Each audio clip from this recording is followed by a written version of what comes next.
Aoleu, suntem urmăriți de poliție, fraților. Îi dăm sprint. Îi dăm un sprint. I-am dat pe a doua. Haide! Știu ce. Salut, fraților. Astăzi mergem cu bicicletele. Am început noul canal al meu. Se numește Bike and Vlog. Și facem vloguri cu bicicleta, cu vloguri cu bicicleta, vloguri normale. Uitați, mă, pe urmă aici. Bun, mergem pe un teren de fotbal, dar sper să se vadă ceva. Sper doar. Sunt aici cu bicla mea și mergem la pe teren de fotbal. Da. Să vedem ceva. Bă, trebuie să spui cagulă. La teren. Dar lasă-mă pe mine în față.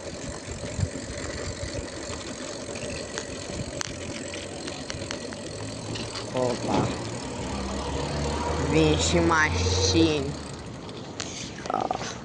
Da, bă, eu sper să mă auziți, nu știu. Nu știu cum mă auziți.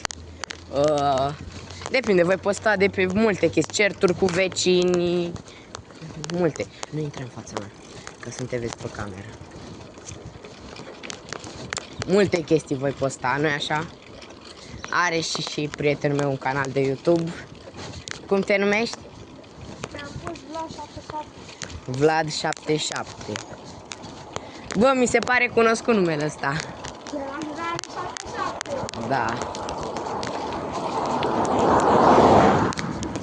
Bun, încercăm să facem vloguri cât mai originale, adică eu special. Nu vreau să-l copiez pe ăla 77, dacă știți. Da. Încerc să-l fac cât mai original. Trotineta, după cum știți, am un vlog pe canal cu trotineta asta, că am dus trotineta, am vândut, adică nu s-a cam dus. Am vândut-o. Unul la mână m-am plictisit. M-am plictisit de ea, sincer. Ce faceam? Mă plimbam toată ziua. Așa, e mai șmecher la biclă. Bine, mai șmecher nu e, da. E mai șmecher la trotineta, da, cum să zic, m-am zis. Și poate mi-am una mai puternică, mai nouă, adică la fel de puternică, dar că mai nouă. Cred că mi-au G2 2026, fraților. Și mergem pe teren acum să facem niște scheme, probabil. Vedem noi ce facem. Și că sunt nou pe YouTube, vreau să cresc fanii, să dați abonare, like și clopoțelul să-l activați. Sper că acest video să nu fie plictisitor pentru unii, sincer, dar nu o să fie plictisitor pentru că multora le place bicicletele, le plac vlogurile, le plac să vadă cum alții se plimbă pe aici. Dăm și noi un pic mai tare. Așa. Ia uitați câinii. Bun. Ne mergem acolo la teren, la stadion, cum se spune. Cine s-a mai bătut? Ale două. A, păi știu. Peran și eu, bro. Așa. Acum ne vezi acolo. Porumbe.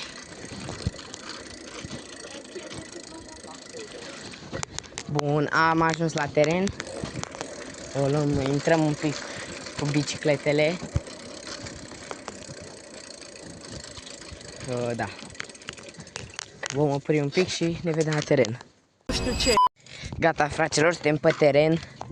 Am văzut acolo ceva, a plouat și iarba foarte udă și alunecoasă cât de cât. Suntem pe teren, pe stadion aici. Da.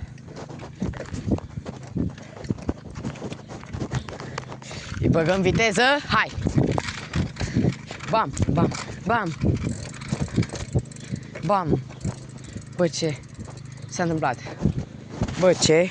Bă, bă! O, fraților. Chiar acum am căzut. Destul de rău.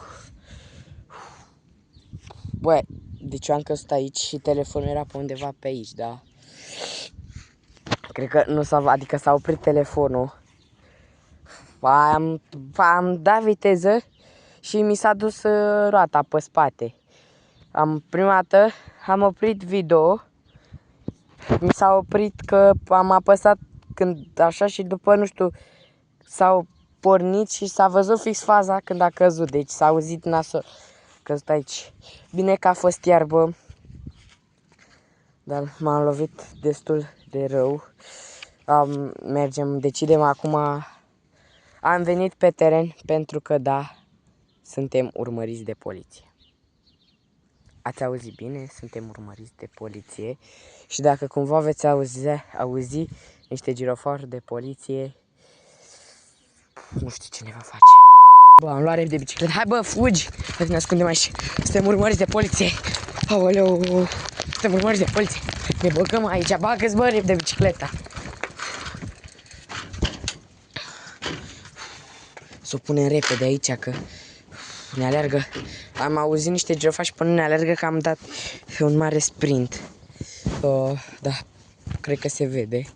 Suntem tot pe teren, doar că ne-am băgat aici la... Bag-te și să ne vadă. Pe aici e un drum. Uitați, pe aici s-ar putea să treacă poliția. Deci noi venim dincolo venim. Nu dincolo, Doamne, și vine pe acolo poliția. Pe acolo e drumul spre oraș. Și pe acolo e drumul spre oraș și vine. Suntem safe, bro, suntem safe, cred. Ne băgăm și noi după astea pe aici.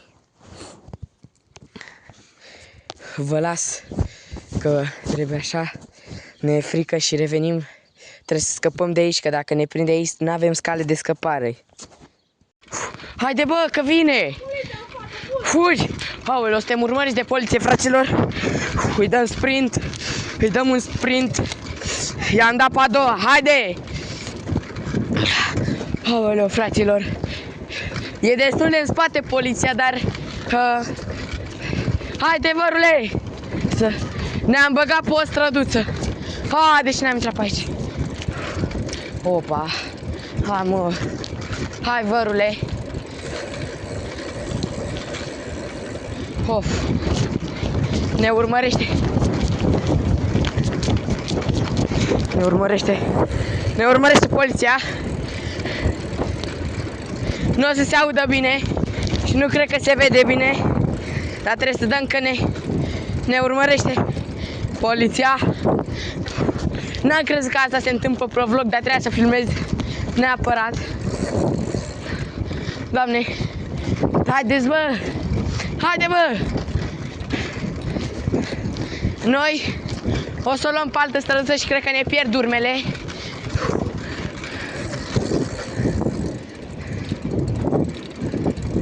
Opa! Să nu fi în alt echipaj. Haide, bă, pe aici. Haide, bă, pe aici, că nu. Ei se duc în față. Bine, mă. Opa. Am scăpat de data asta.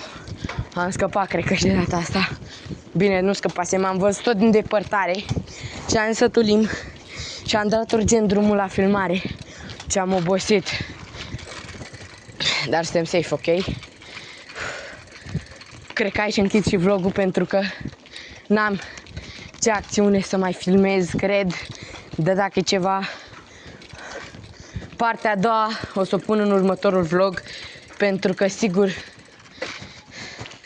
se va mai întâmpla ceva, pentru că vrem după să ne ducem să ne urmărească iar poliția, dar fac vlogul ăsta prea lung, așa că ne băgăm pe aici și nu ne mai găsesc niciodată.